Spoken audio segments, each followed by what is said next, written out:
Greetings and welcome to a mini lecture on correlation. Now, correlation, like a lot of other things in statistics, sounds a lot scarier than it actually is. And in fact, one of the things that's hardest to remember about correlation has nothing to do with the calculation. It has to do with what those numbers mean. But before we get there, let's start out by showing how we can actually illustrate a correlation. Now, correlations basically show that one variable is affecting another variable. It doesn't tell us how they're affecting it, simply that they are. And in a lot of cases, these things wind up being basically illustrated in terms of what are called scatter plots. Now, a scatter plot, what we're doing here is we're basically looking at a variable x and a variable y. We essentially have, they're kind of matched. So for this number in x, there's a matching number in y, and so forth and so on. And so what you can do with those is treat them like they're part of a graph and basically graph them. That's what we have here. A scatter plot is grafting x compared to y for each value of x as compared to its appropriate value of y. And this allows us to sort of get a look at how these work, to compare, to see what the relationship is. The relationship can come in two forms. The first is called a linear association. Linear is a fancy word for line.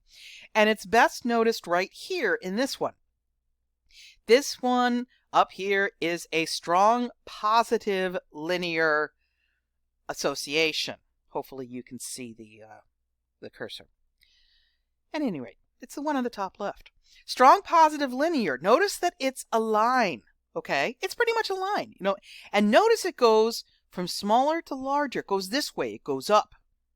And what this means is, as the value of y goes up, the value of x also goes up. When y and x, are paired here, they're both very small, but if y is big, x is big. If y is moderate, x is moderate, and vice versa. So this is a linear correlation. This one is also linear. It's just not as linear. You could tell that there is a pattern. The pattern goes basically from the upper left to the lower right. It's not nearly as pretty as the other one, this here on the upper right, but it does have a pattern. Now, the direction is essentially what is happening when one changes, how does the other change? I was talking about here with upper left that when x gets bigger, y gets bigger. And when x gets smaller, y gets smaller. That's called a positive correlation. Notice that positive here is not a value judgment. It doesn't mean it's good. It simply means that when one goes up, the other goes up. When one goes down, the other goes down. They move in the same direction. This is a negative correlation. Again, not because it's bad, but when one gets larger, when y gets larger, x gets smaller. They move in the opposite directions. When one gets larger, the other gets smaller. When one gets smaller, the other gets larger. It's negative. Okay, kind of goes down. If you look at it from left to right. Now, that is what the plus and the minus have to do when we're talking correlations. They don't have to do with the size. And I'll talk more about that later. Quite a bit more, probably. Notice this one down here in the lower left. This one actually doesn't have, there is no relationship between the variables. These are scattered at random. There isn't any pattern. Okay, there's no good pattern here. They're all over the map. Also notice over here on the lower right, this is the one that gets people because your standard correlation is not necessarily going to catch this. This is why you have to do something called regression, which we're actually not doing in this class. But notice that this is not a straight line in this lower right. It's an arc. It's a parabola. It's curved. So it's non-linear. It's strong because they're all grouped together in this lovely arc here, but it's non-linear. Upper left is strong and linear. Upper right is moderate and linear and negative. So we basically have these three ways of looking at these. Are they linear? Are they non-linear? Whoops, excuse me. Sorry, I'm not actually looking at I'm making this up as I go, so I'm not looking at this. I don't have it memorized. So we have linear, we have non-linear. We have direction, positive and negative. We have strength. When you can predict well, it's very strong correlation. And in many ways, that's what we're looking for. And the weaker it is, the less of a line it forms until it gets to the point where there's no relationship at all. Generally, when we talk correlations in psychology, we're talking what's called Pearsons R. And in fact, for most psychologists and a lot of scientists, it's kind of synonymous. You're doing a correlation, you're doing Pearsons R. Now, what this does is it tells us about those two things you just saw in the scatter plot. It tells us about the direction. It tells us about the strength of association. The direction is the plus and the minus, and the strength is the number. Notice the range here. The range goes from 0, which is no correlation whatsoever, to plus or minus 1, because the plus and the minus have nothing to do with the size of the correlation. That's probably the hardest thing in this entire chapter. The plus and the minus have nothing to do with the size. They have to do with the direction. Okay? A 0 correlation means there's no correlation whatsoever. A 1 correlation means it's perfect. We don't get those in psychology. We barely get good imperfect ones. But notice that a correlation of -1 is the same strength as the correlation of +1. They just move in different directions. Minus means it's negative. When one gets bigger, the other gets smaller. Plus means it's positive, which means that they move in the same direction. So what we're talking about here is variable x affects variable y. But we can't be sure that this is cause and effect, because we're not ruling everything else out. That's what you'll be doing in experimental research methods. You'll learn not only how to do research that rules everything out, but you will also learn how to do the statistics that go with it. So when you do correlation, please don't say that one causes the other, because as your book goes into in some detail, it simply does not have all the requirements to be able to say that. But we certainly can say that x affects y and y affects x. And the closer to 1, the stronger the relationship, whether it's plus or minus. The formula, again, is not as scary as it looks. The fancy formula says that Pearsons R is the covariance. Covariance means exactly what it says. It means how x and y vary together, hence covariance, divided by the standard deviation of x times the standard deviation of y. That's a delightful thing. Your book goes into some detail explaining how we get it. However, since you'll be calculating these by hand, or at least you might be calculating these by hand, I would, by the way, remember you have a sheet you get to bring formulas. I'd put both of those formulas on. Okay? Just in case. You never know. Maybe the math will be done for you. But what you need to do here basically is, the second one, which is a lot easier to figure out, is the sum of the products, I'll tell you what that is in a minute, divided by the square root of the sum of squares for x times the sum of squares for y. And now that I have given you those formulas, I am going to basically tell you how to do it. The first thing you need to do is write down this table. Do this table.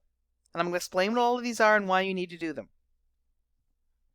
So you need something with 7 columns and as many rows as you have x and y's, as you have variables, readings for those variables. Because these are paired together. For every x, you're going to have a y. Okay? So, what you need to do once you have made this table with x here, x minus x bar here. These should look familiar, by the way. X minus x bar squared, y minus y bar, y minus y bar squared. So you should know, but x is just a number. X bar is the mean of x. Y bar is the mean of y. Squared means that you square it. But what this is basically just finding a lot of the numbers that you'll need to plug in the formula. So write down all the x's and then find the mean, because you need to know the mean of x. So write them all down, divide them by the number, find the mean of x, and then find the mean of y. Write them all down, find the mean, write it down.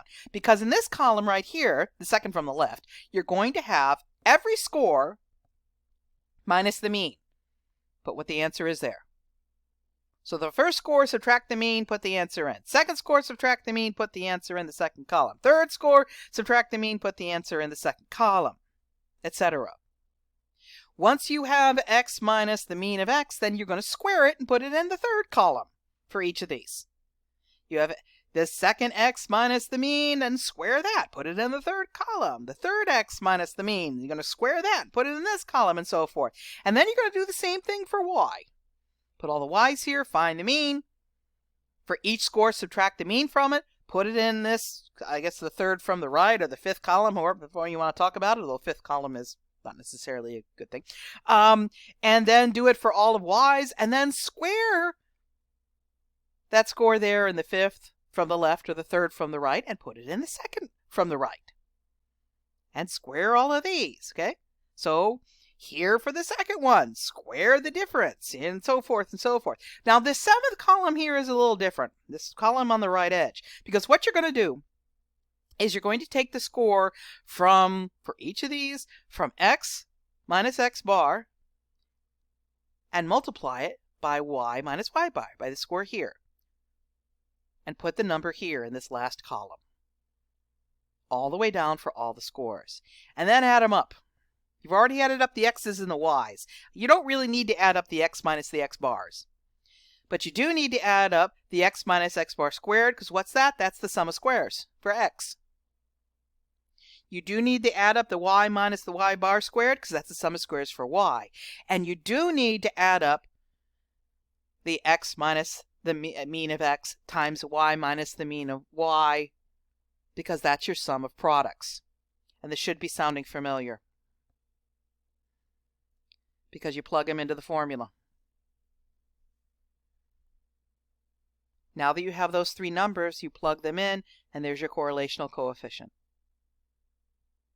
So as long as you have that table, and again, remember, you get a cheat sheet, and as long as you fill everything in and you do your math right, and show me your work, by the way, if you do wind up doing this, because quite frankly, if I can't see your work, I don't know that you actually did it, and I may subtract these from your scores even if you got them right, because it's too easy to have a programming calculator or something that doesn't show me you understand it. Show your work. Always show your work. Even if you think it's silly, show your work. A little bit more about correlations before I run out of time. R is indeed the correlational coefficient. That's what we talk about. Now, it is possible to look these up basically on a chart. You can look them up and see whether it's significant or not, but a lot of times it's just as easy to eyeball them. And there is sort of a rule of thumb of how this works. If you've got a correlation of 0.0 to 0.2, there's no relationship to very weak. 0.2 to 0.4, weak. 0.4 to 0.6, moderate. 0.6 to 0.8, strong. 0.8 to 0.10, strong to perfect, also known as we don't get those in psychology. I mean, basically, if you get a correlation that strong in psychology, you need to go check your math. But this will give you an idea, basically, of how strong these correlations are and how much of an effect they have on one another. Another way to think about this strength is to think about what's called the coefficient of determination. How much variation in one variable is attributable to variation in the other variable? So, I mean, basically we want to say, okay, how much effect does this variable x have on variable y? How much effect does smoking have on getting lung cancer? Because for a very long time, and maybe even still, the only way we could tell that smoking caused cancer was a correlation. So we shouldn't even have said cause. And a lot of tobacco lobbyists didn't say cause and got away with it. To find the coefficient of determination, you simply take R and you square it. And then you multiply it by 100. And that's the percentage of explained variance. And if you want to know why a 0.4 correlation is a weak association, even though it looks fairly impressive, if you square 0.4, you get 0.16.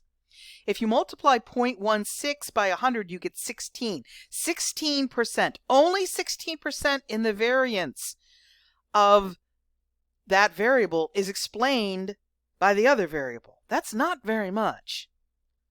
Although I got to tell you that when it came to smoking, the correlations were more like 0.8 or 0.9. So if we're talking 64% to 81%, that's a lot stronger.